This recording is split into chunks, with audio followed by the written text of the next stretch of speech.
Bismillahirrahmanirrahim. Yang saya hormati Bapak Syahrul SSI MT selaku dosen pengampu mata kuliah metode numerik. Yang saya banggakan serta saya cintai teman-teman program studi teknik pertambangan 018 USN Kolaka. Assalamualaikum warahmatullahi wabarakatuh. Puji syukur kita panjatkan kehadirat Allah Subhanahu wa taala yang telah melimpahkan rahmat dan karunia-Nya sehingga saya bisa menyelesaikan tugas MIT ini.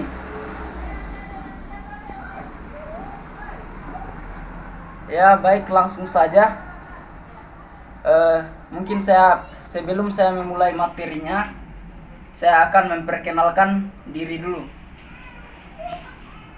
Perkenalkan, nama saya Wisnu Kairian, NIM 1809100629, kelas tambang A. Baik, di sini pertama saya akan mengenalkan apa itu metode numerik.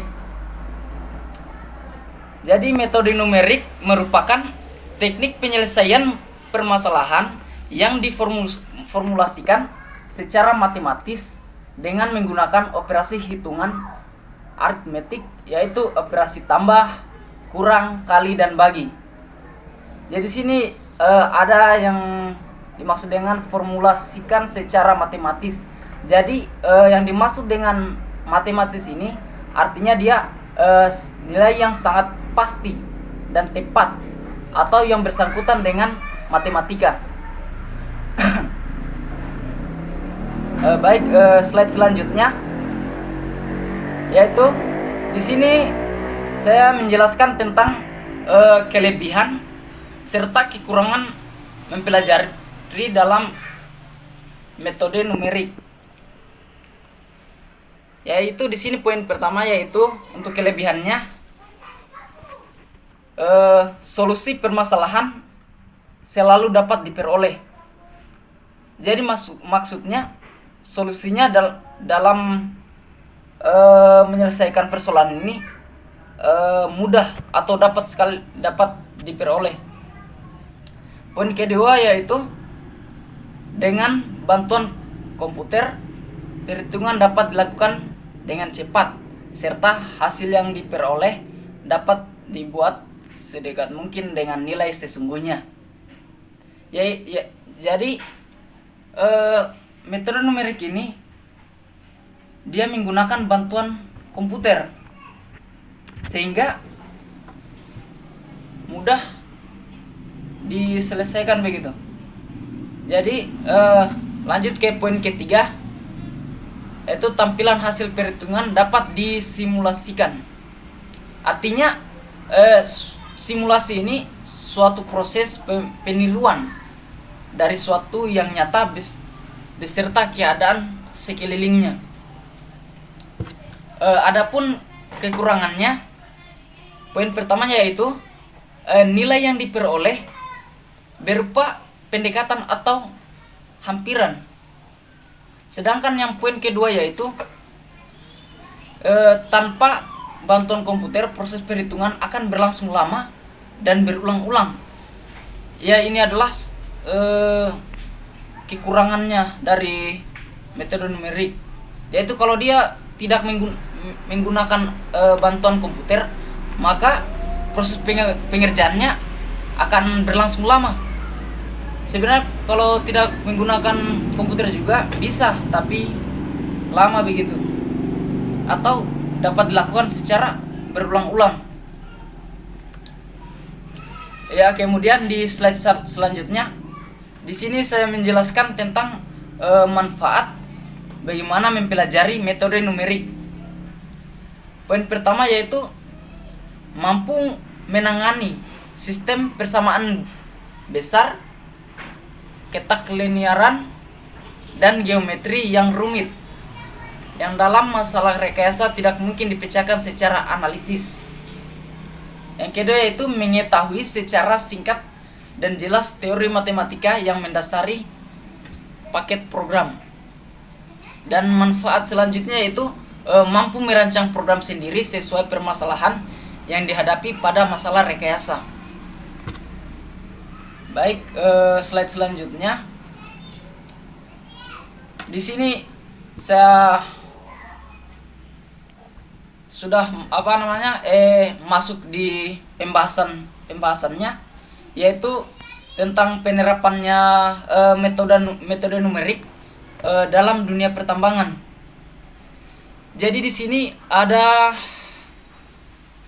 berikut penerapan metode numerik dalam pertambangan. Di sini ada analisis lereng dengan metode numerik. Di sini tema yang saya ambil adalah analisis lereng. Jadi lereng merupakan suatu permukaan tanah atau batuan yang miring dan memiliki suatu sudut tertentu terhadap bidang horizontal. Maksud horizontal ini posisi mendatar di permukaan bumi.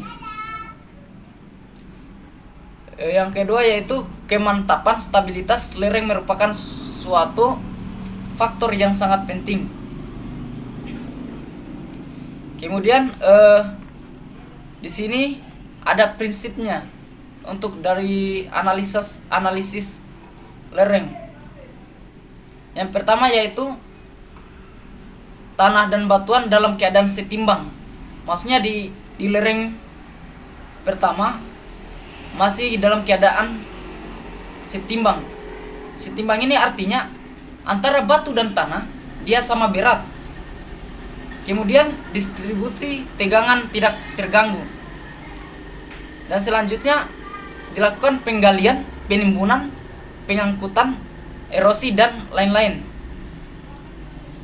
Kemudian setelah dilakukan penggalian, penimbunan,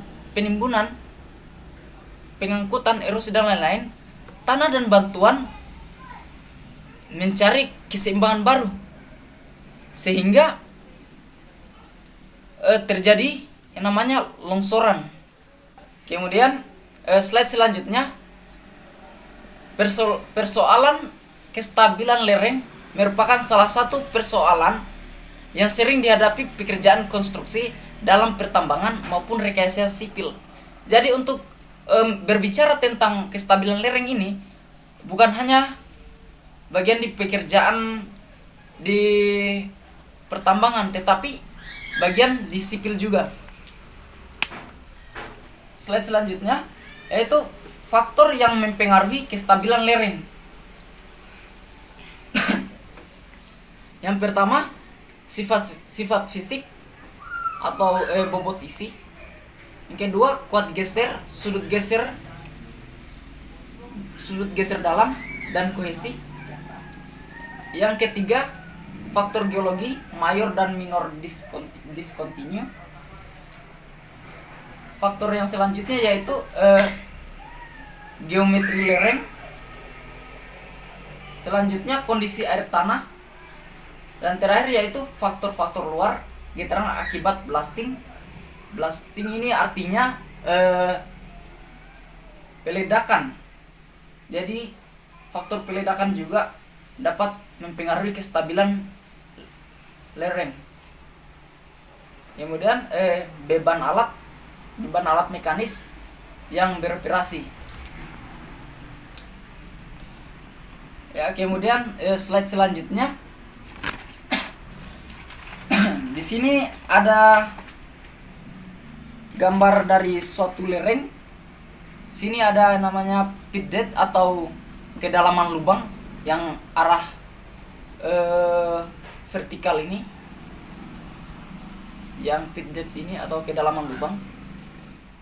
Kemudian ada juga pit curves atau lubang pit. Dan ada juga lereng di sini. Kemudian ada juga ujung lereng. Ini adalah bagian-bagian dari lereng. Kemudian dalam menganalisis suatu lereng perlu mengetahui sifat fisik dan sifat mekanik. Untuk itu perlu dilakukan pengujian laboratorium. Data sifat fisik dan sifat mekanik akan sangat mempengaruhi dalam stabilitas suatu lereng.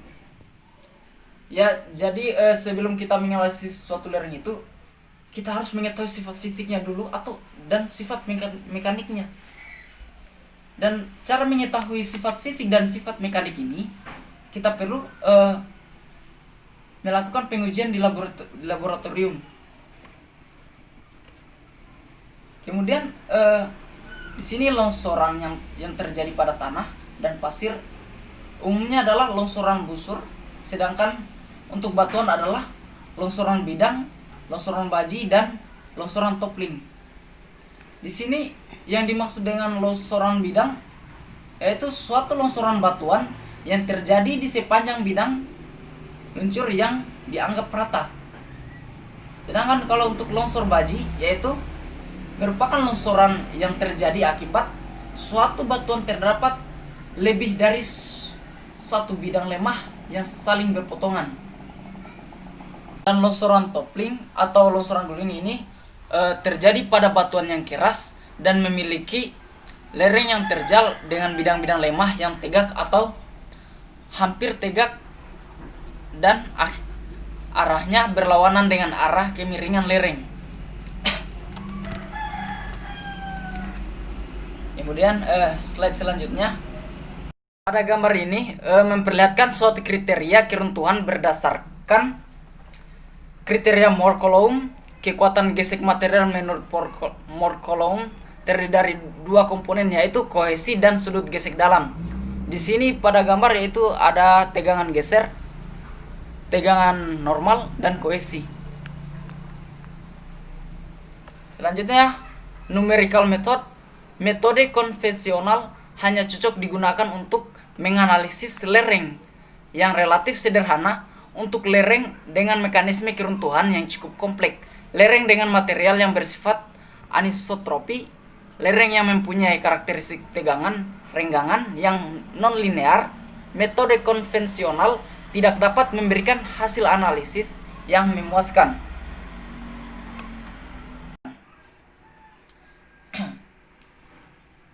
Dan selanjutnya itu di sini ada beberapa keuntungan lain dari penggunaan metode numerik dalam analisa kestabilan lereng.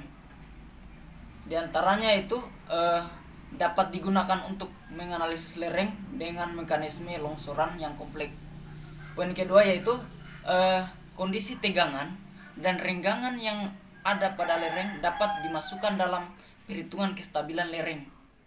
Berbagai macam kriteria keruntuhan baik yang linear maupun non-linear dapat digunakan. Efek perkuatan pada lereng dapat dimasukkan dengan mudah dalam analisis kestabilan lereng. Itu adalah beberapa keuntungan dari penggunaan metode numerik untuk analisis kestabilan lereng.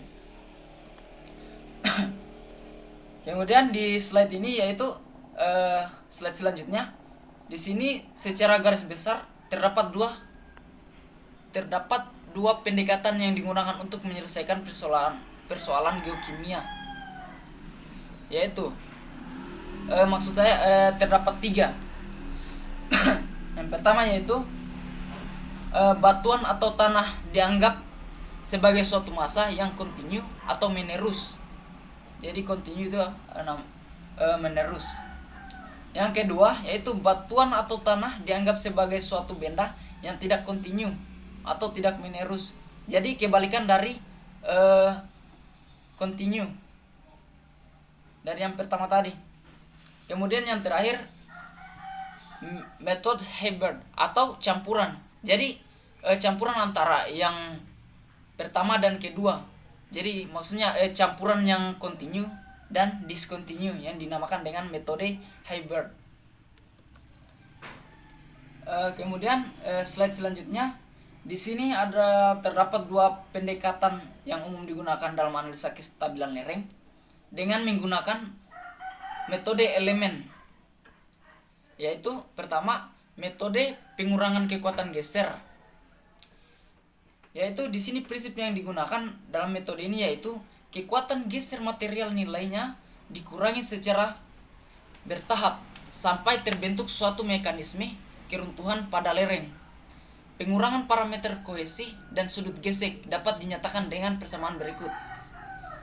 Yaitu seperti ini, seperti rumus di sini, yaitu CF C per SRF dan tan per SRF, di mana SRF ini faktor reduksi kekuatan geser, faktor keamanan atau F dilambangkan dengan F besarnya sama dengan nilai SRF pada saat tepat terjadi keruntuhan. Kemudian di slide selanjutnya ini yaitu yang kedua, yaitu metode penambahan gravitasi. Di sini prinsip dari metode penambahan gravitasi ini yaitu nilai gravitasi yang dinaikkan secara bertahap sampai terbentuk suatu mekanisme keruntuhan pada lereng. Dan ini adalah gambarnya. Di sini terlihat bahwa ada keruntuhan dan faktor keamanan untuk di sini adalah model lereng lempung. Jadi jelas sekali terlihat di sini bahwa ada gambar tentang keruntuhan. Oke, baik. Terima kasih. Mungkin sampai di sini saja mungkin presentasi saya. Terima kasih. Dan di sini ada sedikit kata-kata dari Bill Gates, yaitu dia berkata bahwa saya memilih orang yang malas untuk mengerjakan sebuah pekerjaan yang berat, karena orang yang malas akan mencari cara yang mudah untuk mengerjakannya. Sekian dari saya. Billahi taufiq walhidayah. Wassalamualaikum warahmatullahi wabarakatuh.